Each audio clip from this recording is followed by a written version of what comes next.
السلام علیکم دوستو، ایک فرد مسلمان کہتا ہے کہ ایک جماعت ہو چکی تھی اور امام مسجد اپنی روٹین کے مطابق درس دینے کے لیے تیار تھے۔ سارے نمازی اپنی آنکھوں کے ساتھ ساتھ اپنے کان بھی ان کی طرف لگا چکے تھے۔ ان کے درس میں یہ خصوصیت پائی جاتی تھی کہ کوئی بندہ ان کی طرف سے اپنی توجہ ادھر ادھر نہیں کر پاتا تھا۔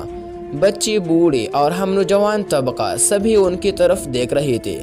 سب کو سختی کسی حالت میں دیکھ کے امام صاحب سمجھ گئے کہ اب نمازی ان کی توقع کے عین مطابق تیار ہو چکے ہیں، تو امام صاحب فرمانے لگے کہ شیطان کب تک انسان کو دھوکہ دیتا رہتا ہے۔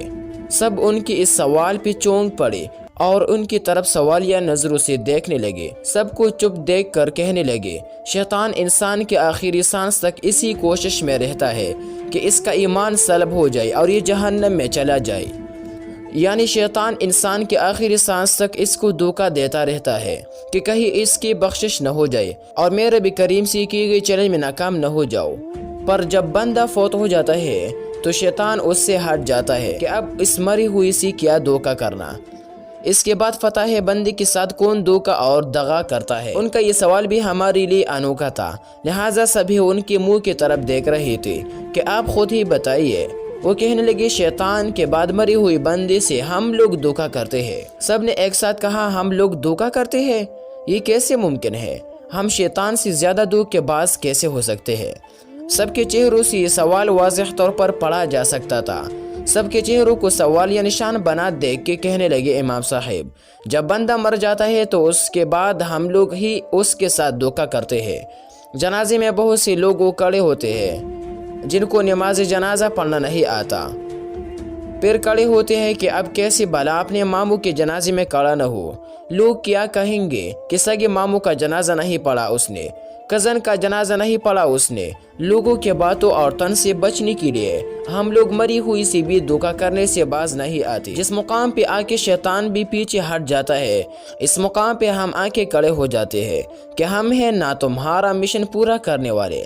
ہم کیسے مسلمان ہیں کہ انگریزی کے بڑے بڑے مضمون یاد کر لیتے ہیں، فلموں کے گانے پل بر میں یاد کر کے گنگنانا شروع کر دیتے ہیں، دوہے ماہے شاعروں کی لمبے لمبے غزلیں یاد کر لیتے ہیں۔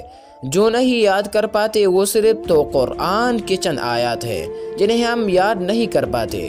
جنازے کی 4 تکبیروں کا وہ تحفہ جو اپنی مری ہوئی پیاروں کو دینا ہوتا ہے، ہم وہ نہیں دے پاتے اور بے شرموں کی طرح ان کے جنازے میں جا کے کھڑے ہو جاتے ہیں۔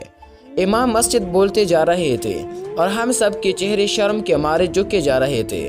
آخر میں التجا کرتے ہوئے بولے، خدا را آج سے ہی وہ لوگ عہد کر لے جن کو نماز جنازہ نہیں آتی کہ نماز جنازہ ضرور سیکھنے اور یاد کرنے کی کوشش کریں گے تاکہ میت کو دھوکہ دینے کے بجائے دعاؤں کا تحفہ دے سکے، ورنہ ہو سکتا ہے کہ مکافات عمل کے طور پر آپ کے جنازے میں بھی لوگ چپ چاپ ہاتھ باندھے کھڑے رہے اور جنازے کے بعد اجتماعی دعا کا اصرار کرنے لگے اور اس میں بھی فقط آمین پر اکتفا کرے۔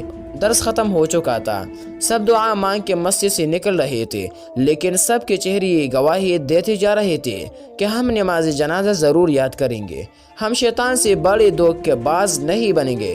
ہاں، ہم شیطان سے بڑے دھوکے باز نہیں بنیں گے۔